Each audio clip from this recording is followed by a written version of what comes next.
When I think about niching a business, there is one person that comes to mind, and this is a really unique niche, and you're going to want to hear how she got into this. Welcome to another episode of the Wedding Business Solutions Podcast.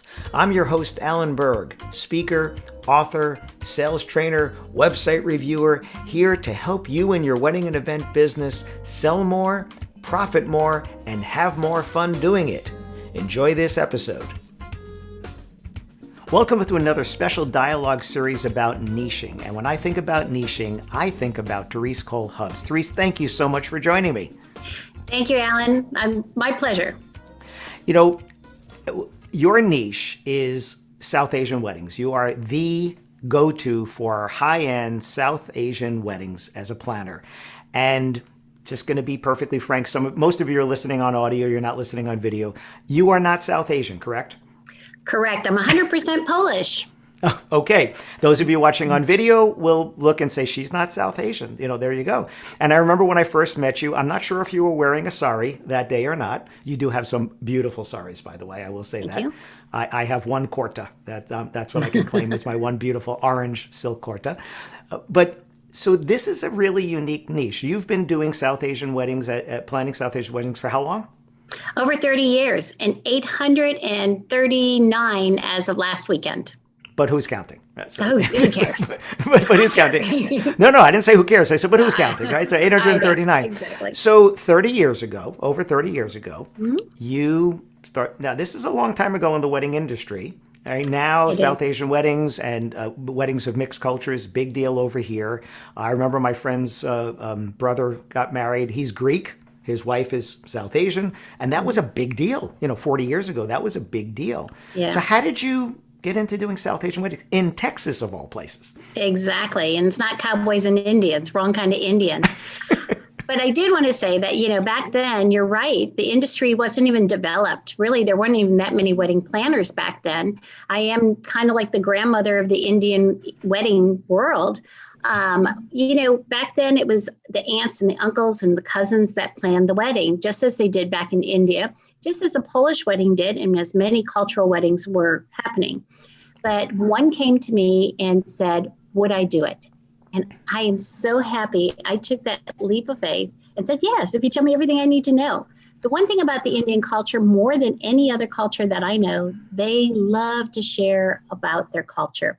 They love to tell you every aspect of it, what it means, and so on. Now, today's weddings are a little bit more diluted, and here I'm the one that's the expert telling them how to do it. It's hilarious how it's turned around. Right. So back then it was a mandap, a mendi, a barat. I mean, like they have no idea. You're speaking. I'm so impressed that you know those words. Very good. Well, and my kurta, and there you go. Yeah, exactly. So, people didn't know that. You didn't know that. You learned that from them, and you bring that forward. So you were a wedding planner back then, though, correct? I was. Okay, so you did this one Indian wedding, and that could have been the only one you ever did, right? But Exactly. What happened? But let me tell you that, they realized that, we don't have to work that hard. We don't have to have our family work that hard. And we don't have to have the aunts all crazy. And that time also was a pivoting point for brides, because now they were going to school here, even though the parents had not been here very long, but they were able to come in and, the doorbell's going to ring. Hold on just a second. That is real life we're listening to right there. It is real life. I apologize for that, but what took place is that they came to me and said, would I do it? I said yes. And then what they realized is that they didn't have to work as hard as they used to have to work, and they could enjoy the wedding instead of being the worker bees at the wedding. And then, like I said, the brides started getting a little bit more in college here, and now they are meeting other people. They're attending American weddings. They're attending other cultural weddings. And they're saying, they're planning their own wedding. I don't need mom to plan my wedding as much, right? So then there was an age of like maybe 10 years, a segment of time where then the brides were like, this is my wedding, mom, not your wedding, that whole 9 yards. And then, like I said, then it started turning again in the next 10 years where there were the David Tires and My Big Fat Wedding and all those things that came out. And then it started really exploding. And they didn't have that experience level then to be able to plan it. So that's where the wedding planners really came much more into play, because we did have that experience of wealth and being able to negotiate contracts to what they needed. And I think the big pivoting point was really where the venues learned how to get into this business, because up till then they were trying to put this square into the round peg and it wasn't working. And so they started learning how to accept outside catering into their kitchen, how to price it. I do a workshop as well for venues still today to get them to know how to sell to the new Indian bride, because they are changing daily. And now they're mixed cultures much more than what we ever had. Before, it used to be if you were Gujarati, you married a Gujarati. If you were Punjabi, you married a Punjabi. And that's just the way it was. Right. And now it's, if you're a Punjabi, you could marry someone who's Jewish. So and I've been marrying several now that are Hindu or Indian and marrying Pakistani, which is such a big switch over. And I'm happy to see it, just as long as the couples are happy. Right. And for those of you that don't know, there's a very, very big rivalry between India and Pakistan. When you think about North Korea with nuclear warheads, it's India and Pakistan with nuclear warheads, and they are neighbors. And, that's not a good thing if that happens over there. So what you described as why it was important to people to then have you do it instead of mom and aunts is really the reason why wedding planners were important to begin with. Exactly. And, but there it was a cultural thing. We are the family. We plan the wedding. This is the way it's done. Well, now you're over here. And guess what? Would you like to enjoy the wedding? Exactly. I've written articles for Wedding Magazine for couples. I normally write for, the industry. And when they asked me to write, I was like, what do you want me to write about? I write to the industry. I don't write to couples. And they said, well, you've been happily married for a long time. You've been around the industry. You publish wedding magazines. So the first article was why you need video. And it's called, Let's Watch Our First Dance. Oh, that's right. We can't. And then the second article I wrote was why you need a wedding planner. And it was, do you want to enjoy your wedding or work it? Right? Exactly. Or enjoy your wedding day or work it. But that whole idea of we don't have to do all of this and we don't know what we don't know is why people need a planner. And I heard a stat that said the two things people regret most after a wedding are not having a planner and not having video, right? Exactly. And those are the two things. So, okay. But again, you're doing other weddings at this time, right? So you're still doing other weddings. Yep. At what point did this transition to now you only do South Asian weddings now? I do only do South Asian weddings only, and Pakistani is part of that South Asian as well. And I do all the different types of them: Telugu, Tamil, Punjabi, Gujarati, all of the styles in the different states. And what the beauty is of that is that because now they are intermixing and marrying, it's trying to find that happy balance. And I want to go back real quick to the family members. You still have to be very sensitive to this issue of the family members being involved, because the family members can get their feelings hurt. I can remember, and this is only about 10 years ago, not that long ago in the realm of things, but we lost 2 years, okay? So not as long at all. But I can remember the mother really having a problem with me. And I've never had this problem before, but the reason is that she kept on thinking of, why do you need a wedding planner? I can plan your wedding. And her feelings actually were hurt until she realized I was the worker and she was the planner. I had to change that feeling for her so that she would accept it and tolerate it more, okay? And then after that, I did 2 other daughters' weddings, so she must have liked it. But, but that's family because members can get offended too.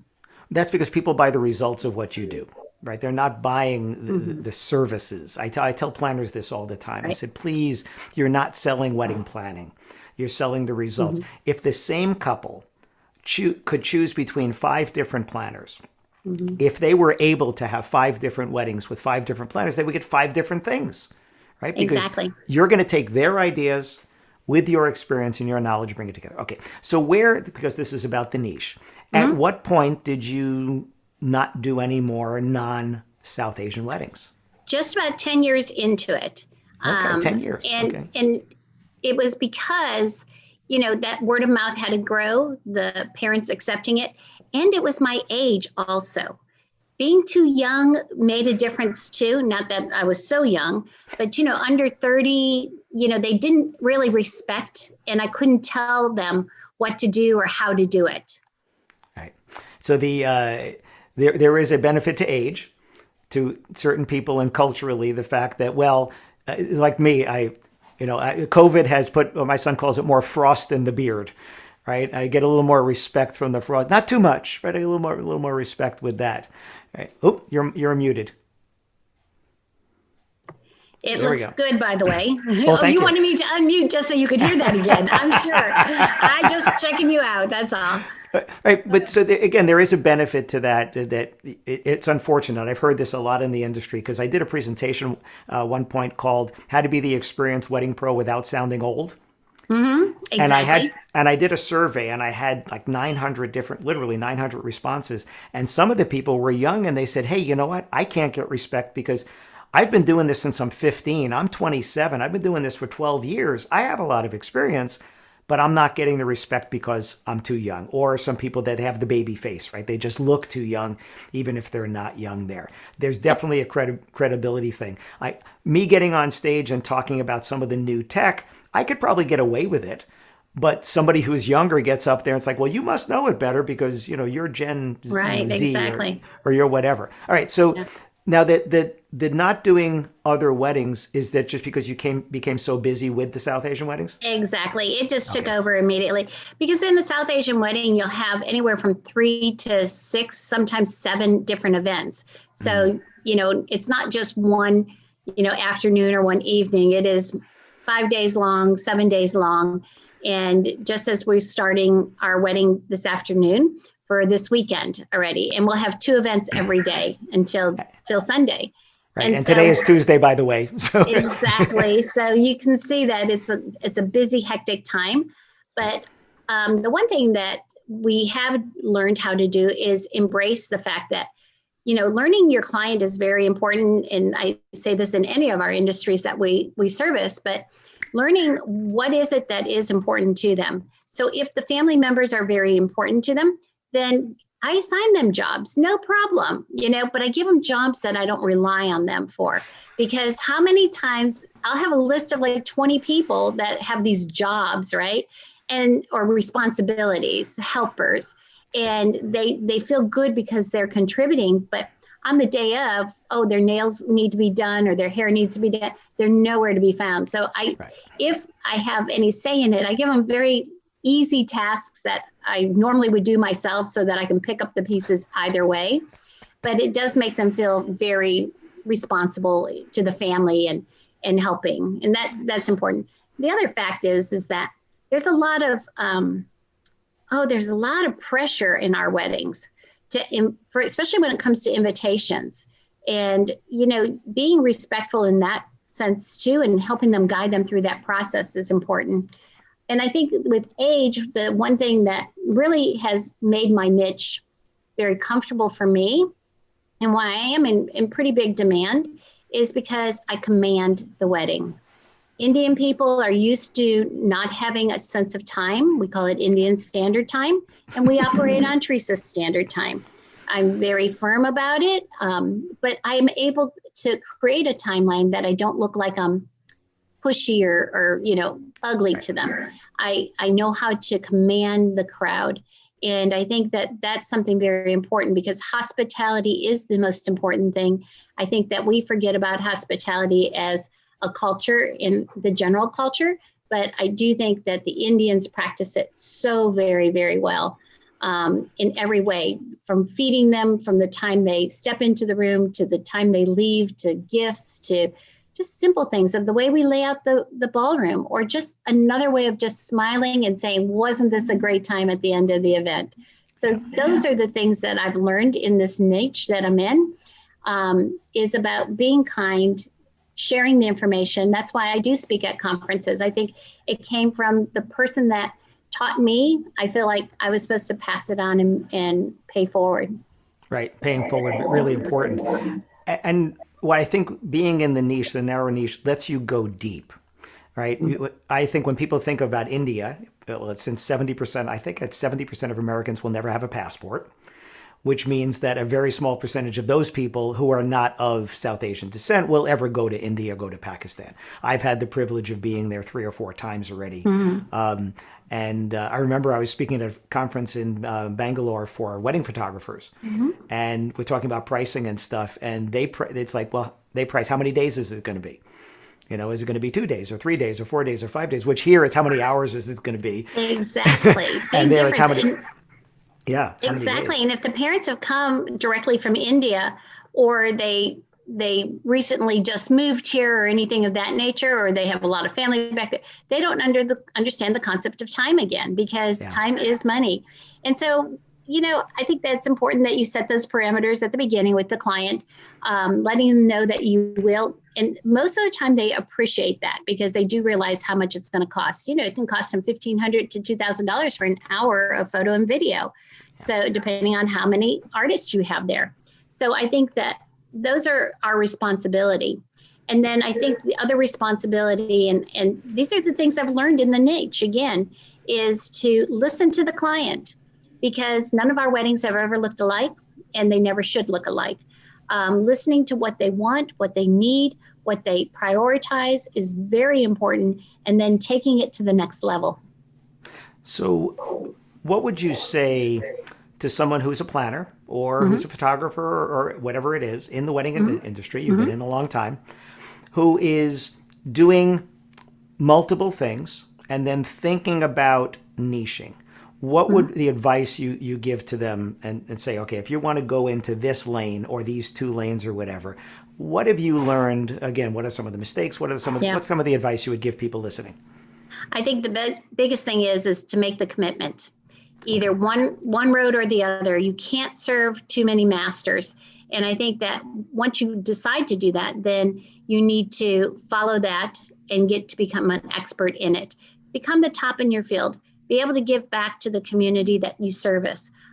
Give back to our community of professionals as well, because there's always somebody else trying to do the same thing. So helping them out, giving a leg up. How many times I've given opportunities to people that don't have any experience in our Indian world, but they're interested in it. If they're interested, passionate, excited, I definitely will take them on board as a vendor or another professional, and have them work side by side with me to be able to elevate their craft, to build their portfolios, so that if this is something they're interested in, keep on going, give of your time, work as many events as you can, or whatever particular area it's at. And don't fake it. Do not fake it. You can see it a mile away. Right. Like you said, you know, you were impressed that I knew about barats and mandaps and mendi and things like that. In my industry, the wedding industry, the average wedding uses 13 or 14 different services, the average wedding. Okay. Some use more, some use less. In the speaking world, I'm an anomaly. I'm like you. Right, you are an anomaly, right? People see you and say, how does this Polish woman become the South Asian weddings expert? I go to a speaker conference, and when you meet new people and they say, oh, what do you speak about? They expect me to say leadership or, you know, whatever it is. And I say, well, I speak about the business of weddings and events. And there's silence because they do the Scooby-Doo, like, what? Yeah, exactly. Like, what? Exactly. And somebody said to me something I think applies to you. Is it one of the last live speaker conferences I went to? They said, Alan, your niche is an inch wide and it's a mile deep. And what you said about the knowledge and being able to go deeper into the knowledge, you were talking about the different states in India. Again, people in the United States, they don't know that there are states in India. Most of them don't. They've heard of Delhi. They might have heard of Mumbai. Maybe Bombay, it was before it was Mumbai. But they don't understand the different areas and that there's different cultures. And they've heard about maybe the caste system, but maybe they don't understand what that is. And that knowledge that you have, which is when you're talking to people and you're like, okay, she's Punjabi, and right, like you understand, okay, they didn't maybe normally want to talk to one another. Right. This is, for those of you listening, it's like the Israelis and the Palestinians. Right. Well, and you're right. And, each one of those states has their own culture and their own way of doing a wedding. It's from South India to North India. A South Indian wedding can actually last 3 to 4 hours long. And a Pakistani nikah can last 15 minutes. So you have such a range of culture and tradition in there that you really need to understand it. And that's why I do that workshop for venues, especially to teach them a vocabulary. I give them a vocabulary list of 100 words because it makes it easier for them to sell. Instead of saying mundup or mundap, and calling it a mundup, and right. Or I was with somebody yesterday, and it was a catering director, and I fortunately am going to be doing a training over there. But she had said, "Oh, what does your wedding dress look like to the bride?" And it's like, wedding dress? Oh my God, you need more help than what I thought, kind of. Unless it was my friend's wedding where his wife was not South Asian. So the second of the 4 days, because the first day was friends and family. The second day was the Indian ceremony, and she did wear a beautiful sari. The third day was an American wedding, so she wore a traditional wedding dress. And then the fourth day was at a winery watching polo matches and drinking rosé at noon. So why not? Because you do. You have to understand even the clothing. So because I dress in the attire. Okay. Yeah. So I have to know if it's Gujarati, I'm wearing my sari this way with pleats in the front. If it's Gujarati and it's the garba, I'm going to wear langa.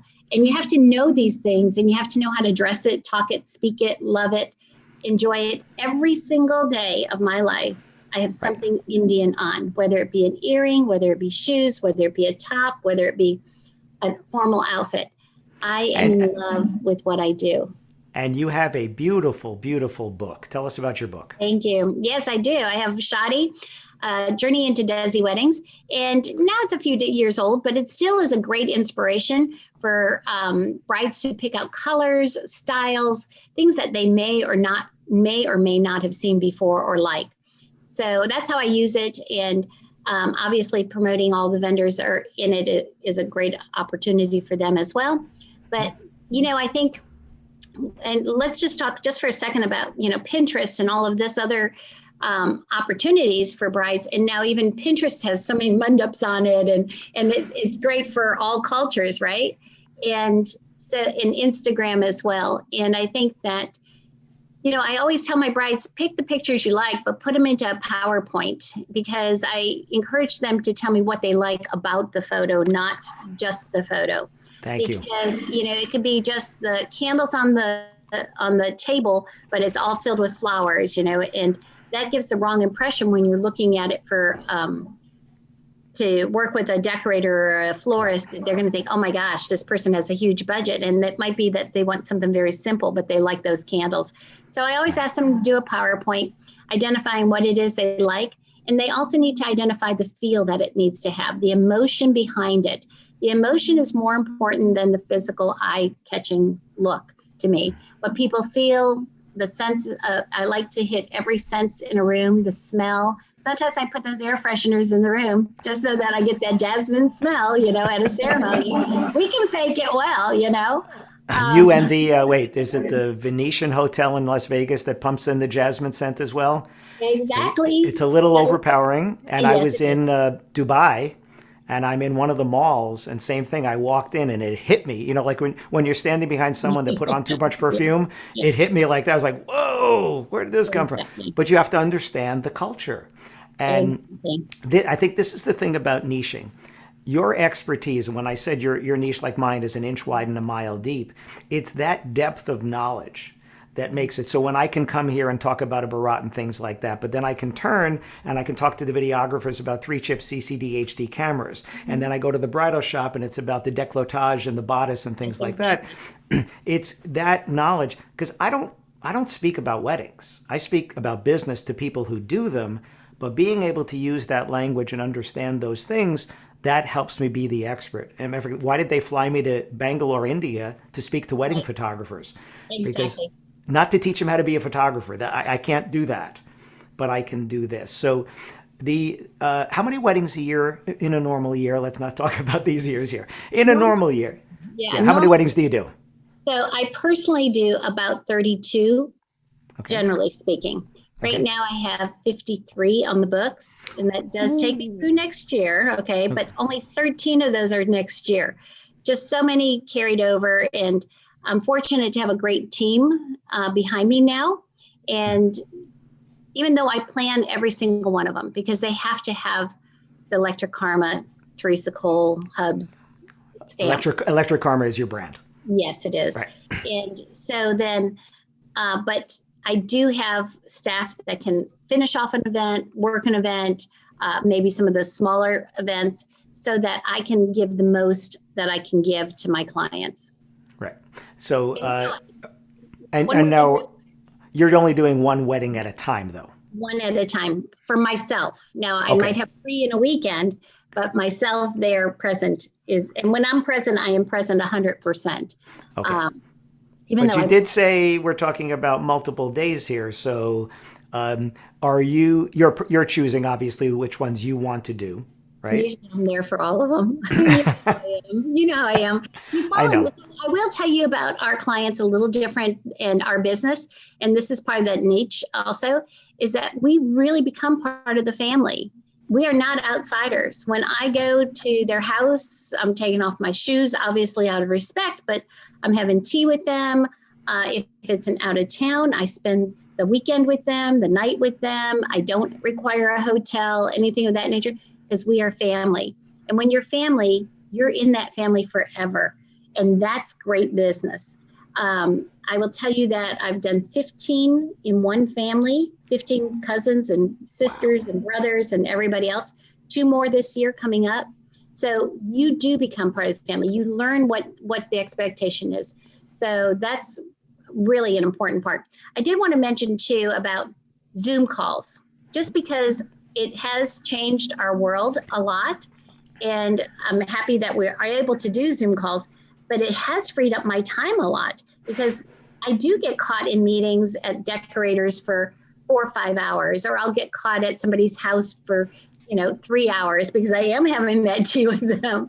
So I do intersperse it. So I'm using Zoom and not doing Zoom totally, because I feel that becomes almost like a crutch and doesn't give this kind of service, the personal touch service that we really pride ourselves in. So I try to kind of go every other one in person, because I think that gives them still that connection. And when anybody gets married, they're the first ones to say, "Oh, you have to use Teresa. Oh, you have to use her." And that's the impression I want to leave them with. That's my calling card. Right. And the actually one of my podcast episodes is, will we still be using Zoom after COVID? And I said, I hope so, because it does free up your time. There are meetings you definitely want to do in person if you can. And I understand exactly what you're saying. It is very different sitting at the table with someone with your shoes off, having a cup of tea and just talking to people and getting to know them, because they do want to know you, right? They're going to trust you. There's an awful lot of trust that people are putting in here. I live in New Jersey. I live in central New Jersey, just outside of Princeton, not far from Edison, New Jersey. I'm sure you know is one of the largest Indian communities outside of India. So a lot of my neighbors, there's big temples over here and all. So I'm very familiar with it from the industry, but then also not from the industry. I could point to my neighbors across the street over here. It is, people want to know you. I have this with some of my clients I've been dealing with for years, not just Indian, South Asian clients. I have clients in Ireland, the same thing. I don't go over there without having gone to their house and without sitting and having dinner there. And people on a different level. These are the people that brought me to India the first time. My Irish client expanded to Dubai and India, and he had me speaking in Dubai, and he said, we want to go to India. And I didn't want to go because my image was the movies and all this kind of stuff. Right. And he finally twisted my arm. Alan, it's only a 3.5-hour flight from Dubai to Mumbai. Come on, we'll do it. Teresa, when I tell you, the most animated, wonderful audience I have had, I could put him in my top 10, was in Mumbai the first time I spoke. I didn't know what to expect. To buy myself, and you're right. They are so interested in what we're doing as well. I Yeah. had the opportunity as a professional development. I took the catering director from Hilton Americas, which is one of our larger hotels here in Houston, Yeah. and she was able, and I sold it to the Hilton professional development, and she had the opportunity to go with me to help me with the wedding. I sit on a board of Save a Mother, so we got to go into the villages. So she saw such a difference from the very poor to the very elite 5,000 person wedding over there that we did. And it's just crazy. And that experience today, she has a beautiful picture of the two of us in her office in front of the Taj Mahal. Which coordinator do you think she recommends all the time? Exactly. But that's also that giving back. The thing that you do so well, which is how we met, and that I do is, we want to be in the hallway at the conference talking to people. We want to be helping people Well, out. you're in the hallway, I'm in the bar. Well, we be in the bar too. You're in the bar too. In the bar enjoying the company, of course. Yes. But if there Networking. happens to be a neat bourbon, just saying, if there happens to be, Okay, yeah. or an Indian whiskey, they're making whiskey over in India now. Wherever Very nice. Pauline Carey is, I'm going to be sitting right there. She's a Yeah. magnet. Yes, absolutely. And Pauline is typically always in the bar. So What can I tell you? We like good wine. you listen, if you're going to go someplace and attract people, you might as well be able to have a nice drink there as well. Well, So I think there, that, I think that it is about, the conferences, and I love the conferences and I promote them all the time. And especially the newcomers, I really encourage them to join associations as well as going to the conferences. Joining an association is very important, but joining isn't the important part. It's participating. And if they don't participate, then they did not get their money's worth. If they don't try to go after a leadership role, they have not done themselves any good whatsoever. A lot of times you hear of, how much work it is, but it is so rewarding to know that you can make a difference. I sat on the original board of WIPA and Wedding Industry Professionals Association. And, I, to this day, am so happy that we created a wonderful organization. I was a part of it right from the very beginning. Yeah, and I've spoken for WIPA as well. It's a great organization. Yeah. I tell people, if you move to a new area or if you're getting into the industry or getting into the association, volunteer. And what I want you to do is I want you to be the person that sits at the desk and checks everybody in. Because you're going to meet everybody. It's so funny because always at these associations, I always say, hey, can I help check in? Because I love saying hi to everybody and giving everybody hugs and seeing everybody. People refer people they know, like, and trust. Okay, so two quick things before we go, because we could be talking forever, because we do. I miss you. I miss you too. You mentioned Desi weddings. I know in your book title, a lot of people don't know what that is. What is the phrase Desi? That's a slang for Indian, South Asian. Okay. That's all it is. Slang word. Actually, at times it could become a little offensive too, so you have to be careful with it. Right, because I have heard it both ways, but I've seen it. I've seen people talking about Desi weddings. I remember the first time I heard it, I'm thinking Desi Arnaz, Lucy and Desi. Like, what's Desi weddings over here? It's an American thing. it is an American thing. Again, we have our blinders on of what we know. We bring this to here. Well, it's like saying mama, and it's really the aunt, and you would think it's the grandmother or the mother. Yeah. Yep. Yeah. So the reason I invited you on is because I think about niching. I think about you. So it took 10 years for you to get pulled in where your business was coming from here. You could have turned away from it, but you didn't, right? You clearly enjoy it. You clearly know it better than anybody that I know, including most of the South Asian people that I know. You do. And I love the little gifts and stuff. I have some little things you've given me for my wife and stuff like that. So the last piece of advice for people who, whatever it is that you do, whether you're a caterer, whether you're a venue, whether you're a photographer or a florist, invitations, whatever, and you're thinking about narrowing your niche, what one last piece of advice we want to leave them with? You must be committed to it, and it will take time, and just dive in. That's what I'm going to tell you. Just dive in. Just as I said yes, you need to say yes also. There you go. In 2013, I went to a speaker conference because I had left the Knot in 2011, and I said, I'm coming to this conference with one thought in mind. Do I want to leave here as the wedding and event industry's business guy? Or do I want to be somebody that speaks about what I speak about, but to other industries. And I went to different sessions because I go to speaker conferences like people go to, wedding professional conferences. And I walked away from there and I said, I am doing exactly what you said. I am saying no to the other business. Now, I do take other business now, but it comes to me. I don't look for it, right? I'm going to take business if it comes to me, maybe. I've turned away. Actually, the highest paying speaking gig I ever would have had, I turned away because I wasn't the right fit. Right. I know there are people that know it better than me, and you don't want me, and I recommended other people. I said, there you go. And committing to that niche I've had many people along the way, and I have to cover my ears and say, and they're like, Alan, you should speak to them. You'll make more money. You'll do all this. I love this industry. And and stay in your lane. I say that a lot too. Stay in your lane, because there are a lot of DJs that now do this and that, and decorators that do this and that, and wedding planners that do catering and this and that. Right. Stay in your lane, because you're going to prosper more if you stay in your lane and get all those people working for you. Right. And like you said, when people think about the expert, just like I thought to invite you, if they're going to think of someone, who comes to mind first? I can't tell you how many times people will come to me and say, we're having this conference, and we said, if we can only get Alan to come and speak, right? That's how I want people to think is, if I'm your go-to, and let's make it happen now financially, let's work it out. But if I'm your go-to, then I have niched myself the right way. So Therese, I'm going to put it into the show notes. You'll give me all the links for everybody. But if some people wanted to find out more about you, where should they go? Electric Karma International is the name of the company, and it's electric-karma.com. Karma. Correct. Okay. Electrickarma.com. I'll put it into the show notes. If anybody wants to reach out to you, find out about your training, your consulting, get your book, anything like that. Therese, thank you so much for joining me. Thank you so much. I really enjoyed it. And I wish everybody that's listening the most prosperous next 3 years. Let's not make it all in 1 year. All right. Thank you, Alan. Thank you. Namaste. And namaste to you too. Thanks for tuning in to this episode of the Wedding Business Solutions Podcast.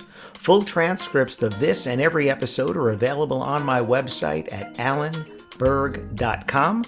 And if you have any questions about anything in this episode or any of the episodes, or you'd like to make a suggestion for a future topic or a guest for one of my dialogue episodes, you can email me directly at alan@weddingbusinesssolutions.com.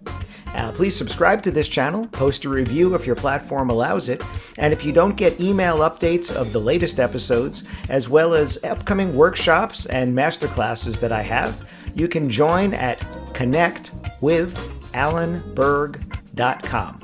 I look forward to seeing you on a future episode. Thanks.